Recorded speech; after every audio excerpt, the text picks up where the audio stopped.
This is the Agency Balance Podcast, where we talk about agency life, client relationships, and your own personal balance.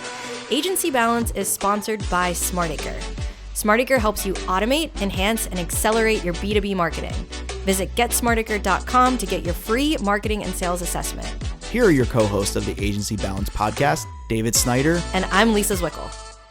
Welcome to Season 2 of the Agency Balance. I'm your co-host, David Snyder, and I'm with Lisa Zwikl, the other co-host of Agency Balance. We're so excited to be bringing you Season 2. Season 1 was great. If you haven't watched it, listened to it yet, please check us out on Apple, Spotify, and YouTube. So in Season 1, Lisa, we talked a lot about personal balance. And that's still a goal and a focus, right? Always, yeah. But this year, we want to talk about some of the unique things that you experience in an agency setting. That unique balance between the agency and client relationship. Things like managing a team in a professional service industry, putting them first while being mindful of the client, hitting goals together. There's so much to cover that really is unique to agency life. I want to dive into that a little bit more this season. Yeah, I'm super pumped for that. And I think, I reflected a lot back on 2022 versus this year, and so much has changed. Not just for us, right? But like what's happening in the world, so much has changed year over year. And I think if you look at time, that always happens. But I think there's been some big differences, year over year. And I want to just jump right into that and talk to our audience about things that we've seen from a strategy and goals perspective, from a tactics, how tactics have shifted. What have we seen from the way that companies are investing and pulling back or holding some of their budget, or maybe they're spending in other areas where they haven't spent before, and just share some of the things that I've seen during the sales conversation. I'm doing probably 2 or 3 sales calls a day, prospecting as well as inbound and outbound. So I want to share some of the things that I've seen. But let's start with strategy. You lead up the strategy for SmartAcre as Chief Strategy Officer. What have you seen that is different, or maybe the same from a strategy perspective, and that's maybe a negative too? Yeah, I mean, one of my favorite things about agency life is that you get to experience so many different clients. And for us in B2B, we work with a lot of similar industries, from manufacturing to tech to cybersecurity, but still you have so many unique things across those different clients. I've been reflecting on my journey at SmartAcre because June is 9 years. I've been here for 9 years, and thinking of some of the things that I've learned over time. And like MQL, none of our clients describe it the same exact way. So having that unique experience, you do get to see what's working and what's not, but you get to see some consistencies. And strategically, one of the things that I don't know if it's because of tools like ChatGPT or the ability to produce content in a quicker way in some cases, but it seems like a lot of our clients are leaning into the idea of, let's not try to just do a lot of things quickly, but let's try to do it right. Let's try to tell our story in a unique way. Let's make sure that we're extracting voices from our customers, from our internal thought leaders, so we can really have a unique position in the market. I think that's really important because as we're in a down economy and clients are being challenged to do more with less, really doing it just in a smart way makes so much sense. Yeah. And I'm glad that we're seeing that trend, and that our clients are receptive to that idea when we bring it up, and we start to really focus on quality and positioning and things like, if you aren't running a lot of marketing right now or have a big budget, then let's get your website right and really differentiate you from others in your industry. Yeah, I've definitely seen that. I've definitely seen organizations that, maybe they're great on sales. Like manufacturing has across the board has been booked up. They're probably still playing catch up, so they don't maybe necessarily need more inbound leads right now, but what they're focused on is operations, while they have this downtime. So I've been seeing that where they're like, hey, let's get our connections right, let's get our back end right, let's get things syncing and talking, let's redo our website, and all that plays into the positioning of who you are. I think no matter what,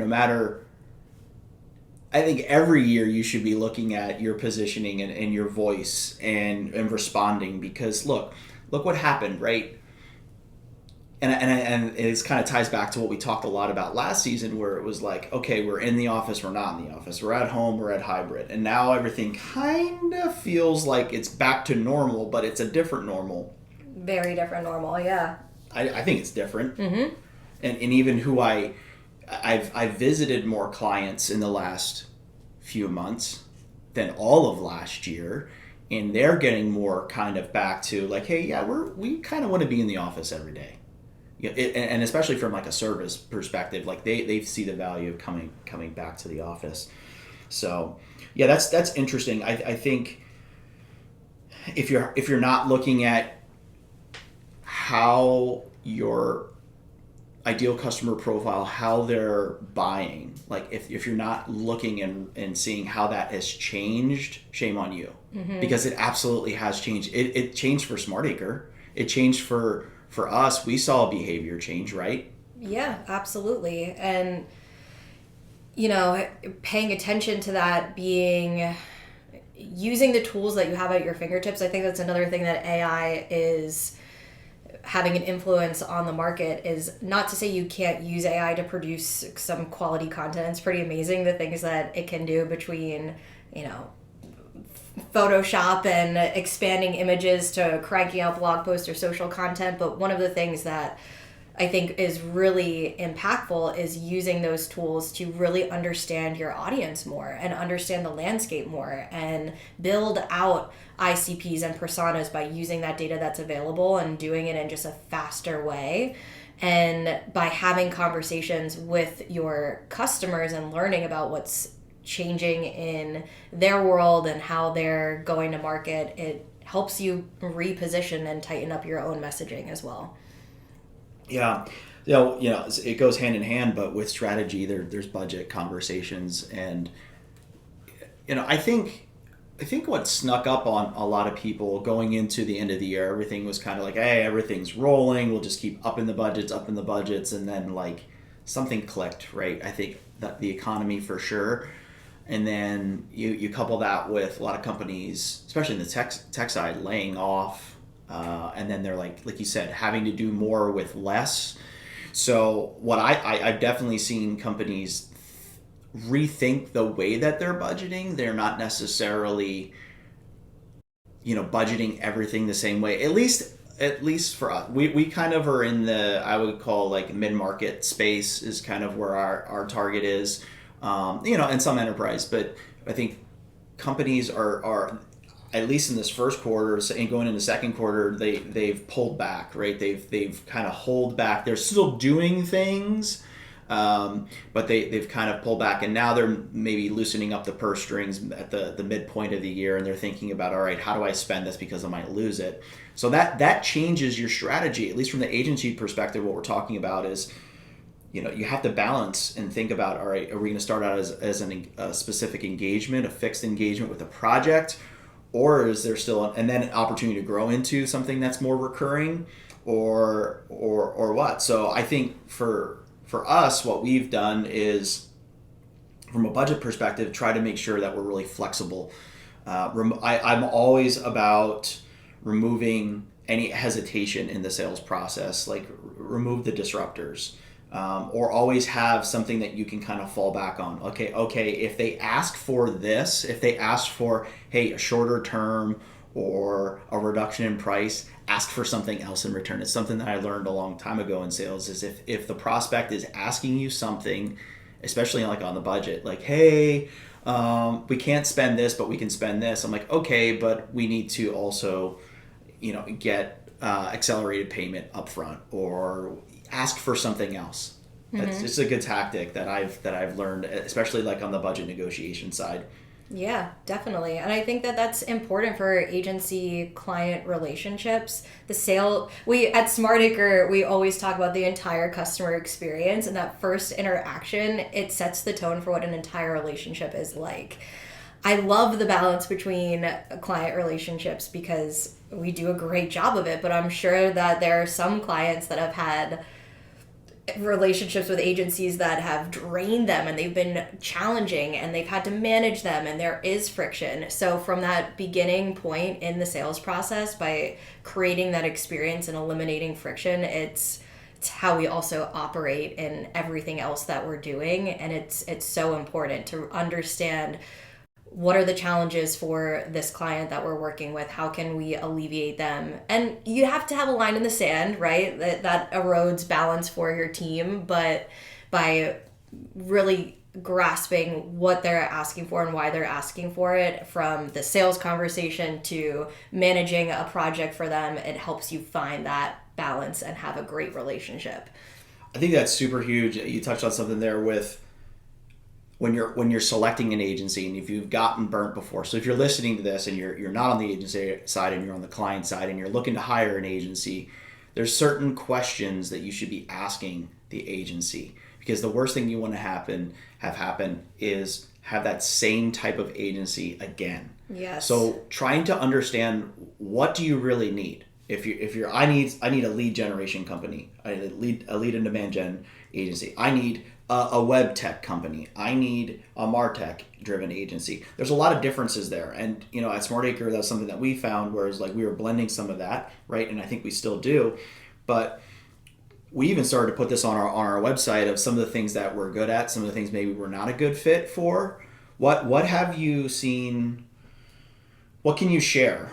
Because you're in the sales process. Like what can you share from your perspective of some good questions that a client or a potential client should ask us? Ooh, I love this. This is a good question.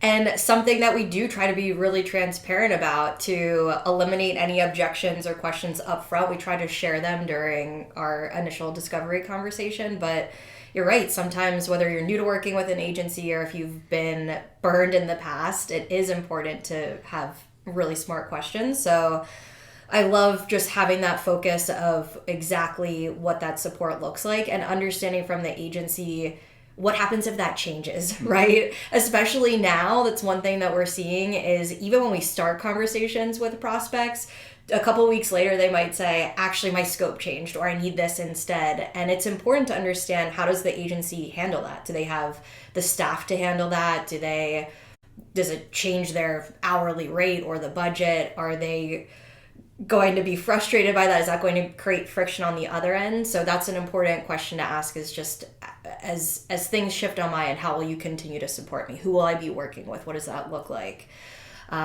Understanding the team structure, that's typically a unique part of an agency. Will I have a main point of contact? Will I have specialists? Will I have leadership involvement? That's all important to understand. And even getting to meet some of the team members, because we like to make sure that our team jives with the people that they're working with and that we really get to know each other and have a personal relationship. So I wouldn't hesitate to ask during the sales process, can I meet my main point of contact? I get to know them a little bit. I think that that's important. What else? Well, I don't know. You can probably think of some. You probably have one on the tip of your tongue. No, I mean, I think it's just...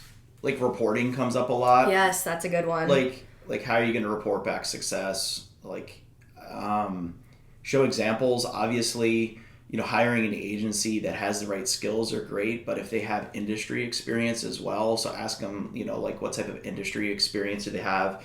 Because most likely they're trying to stay in their lanes too. Like if they're a B2B agency and they're delivering B2B services, they have no place probably in the B2C if ask them. You know? So I think that's really important too, because that's going to help with acceleration. That's going to help them get up to speed faster because they know the industry. Mm-hmm. That's a good one. And just, reporting and like what is their reporting structure? How does that differ than the current reporting structure that you have? Does that, like, would they roll that into what you're already doing?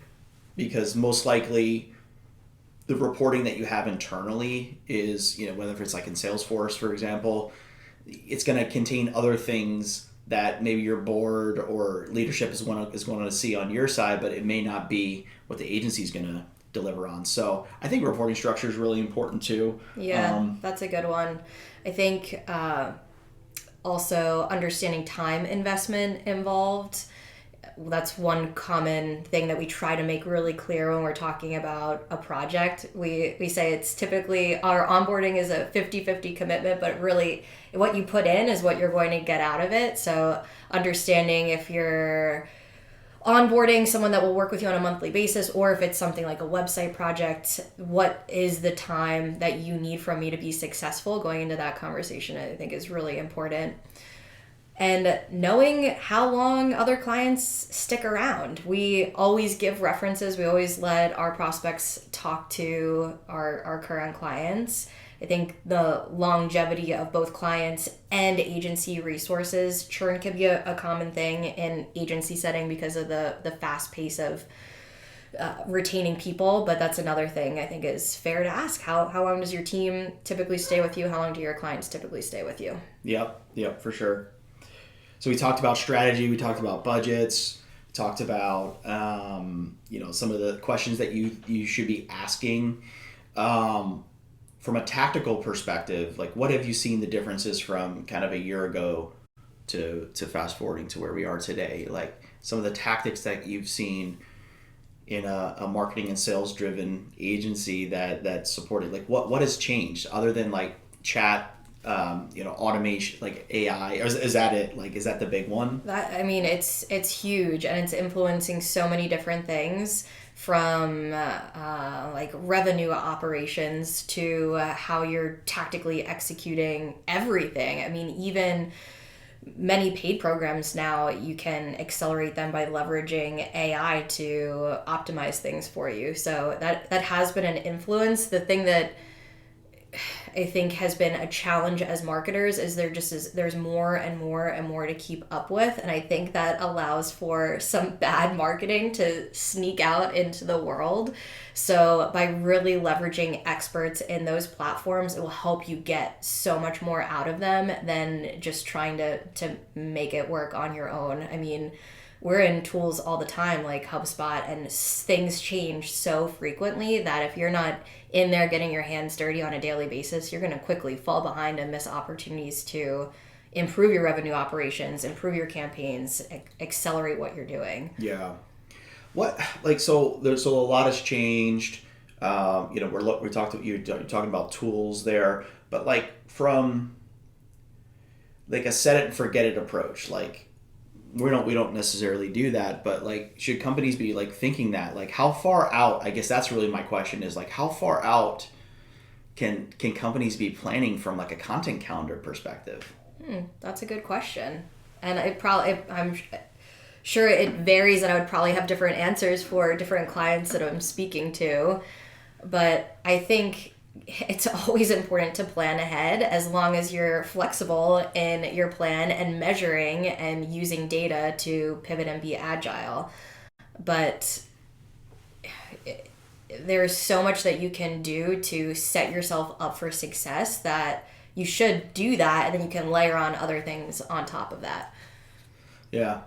So from this, like the sales side, I've seen it, that comes up a lot. So like some common, I get that comes up as like a common question in the sales process, where it's they're asking like, how far can you plan out? And I always say, yeah, of course it varies. There's kind of evergreen stuff that you should be pushing out there, but like real time, like don't just follow that plan. You should be communicating in real time as well as things change and adapt. Especially like if you're producing something, you have examples. Say like if you're a manufacturer and you're producing something and it's a new product for the first time, like talk about that, share that from your perspective. And I think, we've seen content that is very real and authentic that comes from an iPhone versus a really polished, clip. Sometimes I just saw, who Ryan Reynolds is, of course. Of course. And so one of his companies he owned is Mint, like that. Are you familiar with that? No. Well, So he has like he has this company, and it's like finance wallet type thing or whatever.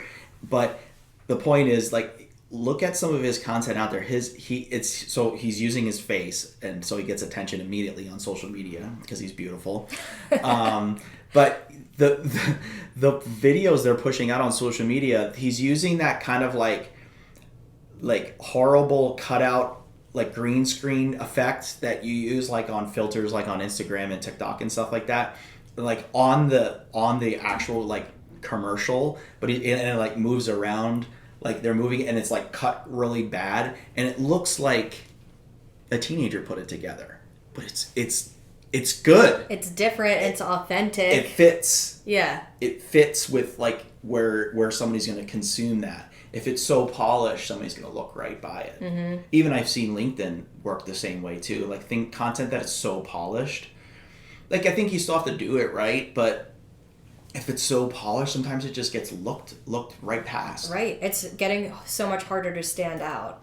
And being authentic, trying different things, I think it's so important. But in terms of planning, I mean, strategy's in my veins, so I think it is important to have a plan, but also with strategy, I think it can get so overcomplicated sometimes, where it's like, we need to have this big strategy and know every single piece of the puzzle. But in reality, it's really, and we do this with our clients, it's really important to constantly have the conversation, at least on a quarterly basis, of what is the role of marketing right now? What do we need to accomplish? Is it to hit a revenue goal? Is it to drive awareness? Is it to focus on this product? Is it to stand out?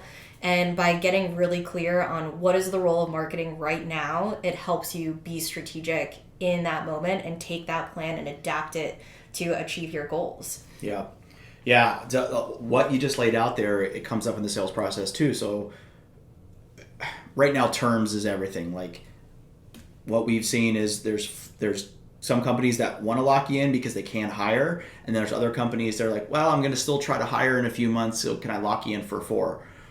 So usually what I'm trying to do is set up success where it's like those goals that you're outlining are going to be on pace for what we can achieve realistically in 4 months together, and then say, hey, then reevaluate it. If you're still having trouble hiring, then we can talk about extending the relationship, because that's the way that we work. We try to make sure that it's fair for both sides, because like if you're going to commit to an agency, right, that agency should be committing back to you with the type of service level that you would expect. So it's kind of that, and that's why we use the word partnership, because we're looking for client partners. We're not looking to be just a vendor. And those are really other good questions you should be asking if you're selecting an agency, kind of at this point of the year. Are you looking for just a vendor, or are you looking for a partner? Because those are two different things. If you just need somebody to be a hammer and just be hitting things, then hire that vendor and you can probably get them cheaper. Yeah. If you're looking for a strategic partner, that's going to cost you more.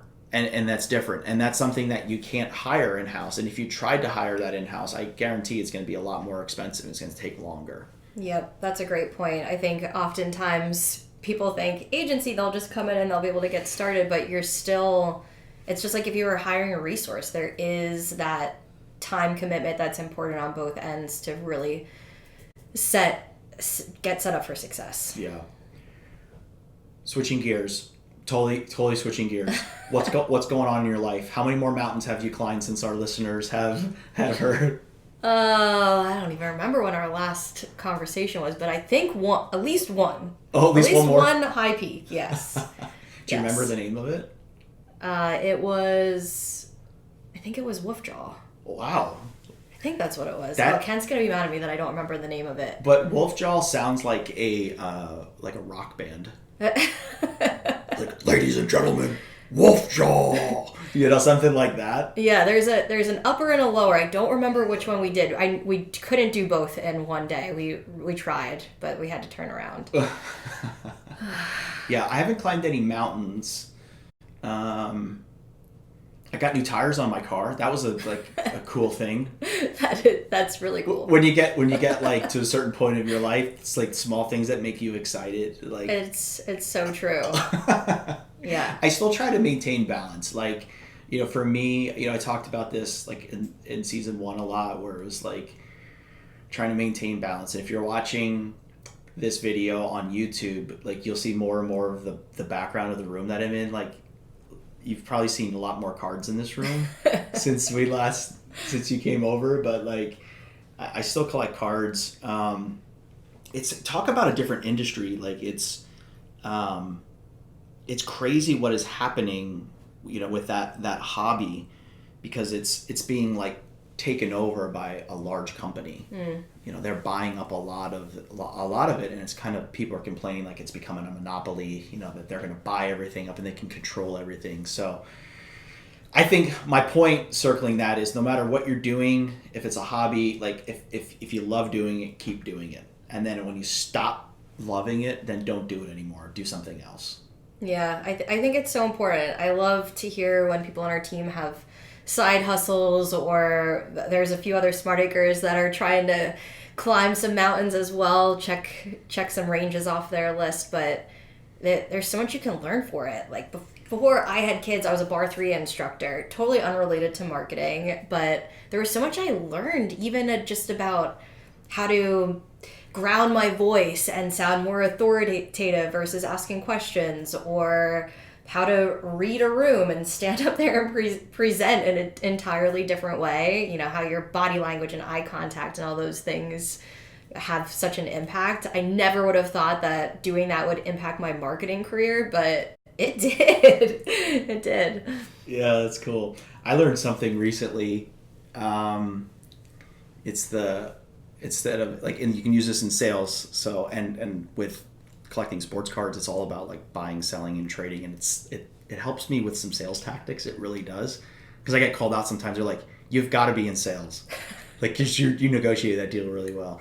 But like when somebody's pushing back on something, instead of going, yeah, or yes, but you should hire us because we're really good. So that but is like immediately a negative, and it allows the recipient to just come back at you, versus going, yes, and I agree with you, and we could build on that, and we can extend the relationship in 6 months. Now where's your mind going? It's switched. Mm-hmm. It's like, okay, now they put up a wall. It's not allowing me to come back at it. Now I'm building on your statement. Mm-hmm. Don't remove that negativity from it. Yeah. Mind blown. Little tweaks that you can make. And again, I always go back to, if they're asking for something, get something in return. It's huge. Mm-hmm. It's huge in that conversation. Yeah, that's great. And I think that there are so many little nuances like that play into building strong relationships with your clients, being great at sales, being a good marketer. I talk about often my family life because I have 2 little kids, and I tell you what, negotiating with a 3-year-old has definitely improved my marketing, because you're right. You can't always say no and expect a positive outcome. One of your guests from last season, Jay Pryor, they said, what you resist persist. So true. So I try to keep that frame of mind of, if I keep resisting this, it's going to persist. But instead I can say yes, or here's why you need to brush your teeth. Not just you have to do it, but here's the why behind it. Here's what's in it for you, kid. Yes, and if you don't brush your teeth will fall out. Exactly. Yes, I do say that because it's not a lie. His teeth are going to fall out. That doesn't change, by the way, no matter how old your kids are. Teenagers don't want to brush their teeth either. I know from experience. So we're really excited to bring you some amazing guests this season. I would want to share that we have differences too. We have guests that are going to talk to you about analytics. We have guests that are going to talk to you about shooting photography and videography and using groundbreaking technology in video that is being used on the highest production level. What other guests and topics did you have in mind, or that you can share with our audience, that what they can expect for season 2? Yeah, sure. So everyone's going to get to hear more from our Smart Acres. We have a few more Smart Acres that we're going to involve this season because we do want you to get that perspective of agency life. Hear from our people leaders that can help answer some questions around how do you have a really strong team culture in a remote work environment, but also, well, it's a challenging environment where you're being challenged with hitting client expectations, but also maintaining balance and having that great culture. We're going to talk more about how we manage our goals as an agency, how we manage client goals and truly make them our goals, how we have a process for that, and accountability. That's a big deal. We are going to bring some clients on board so you can get a take of, we can even ask them the question of what questions would you recommend someone ask when vetting an agency, but get their perspective of what it's like to work with a team. I'm really excited for that because there are probably questions that we just haven't asked them, but we'll get to do it in this setting. So more to come on all of that, these conversations. Just like I mentioned with strategy, we have a plan, but it will continue to evolve as we bring on our guests and get their take of the things that they are passionate about and want to talk about as well. And if you have an idea or you want to have us discuss a topic on the agency balance, how do you do that? Hop over to our YouTube channel and drop us a comment. Anything that you would like to get a point of view on, I'm happy to answer it there. You can also check us out on agencybalance.com. We put up all of our episodes there as well as past episodes. And of course, you can subscribe to us on Apple and Spotify as well. So I'm excited for this season. It's going to be different. You're going to be hearing different voices, not just me yammering on. Lisa's going to be sharing the duties as co-host, so I'm really excited about that. I think maybe we also, have you ever tried recording a podcast from a high peak? I have never done that. I wonder how that would work. Probably wouldn't be ideal. They get a little windy up there. We would have to use the wind filter. It's funny that you mentioned that. There's actually AI and software that you can use, we're talking about that can remove wind. That's amazing. From your, to an extent. I mean, maybe you have to get one of those like really, like Wookiee like furry animals to go over the microphone, because of the wind. But that maybe not at a high peak. Maybe we'll record it in different places too. Yeah, let's be real. I need more filtering of kids screaming in the background than wind at high peaks at this point in my life. Sounds good. Anything else that you want to kind of share to kind of put a bow on for this season?